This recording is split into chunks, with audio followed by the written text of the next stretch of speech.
Hello guys, it's Genevieve the Billy Normal. Kaya ako nag-vlogs, tapos parang ito yung ginawa ko sa buhay ko after all. Dahil the bottom line is, Pilipina talaga ako. Then there is something wrong here.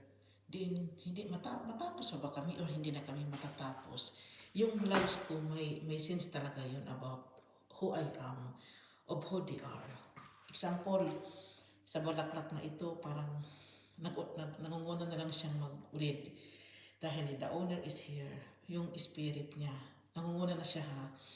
Yung parang nagandahan ako sa bulaklak niya because as what I told you, a woman that Frank's taking care of here. Pinasok ko siya sa bahay ko dahil yun kasi ang karapat dapat to here.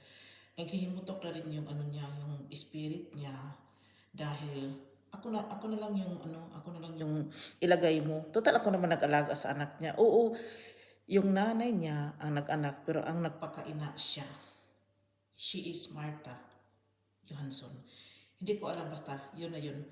Maraming nangyayaring hindi maganda dito sa bansa nila kaya napuruhan na ako. Guys, dito na lang ako. Maraming salamat. Bye.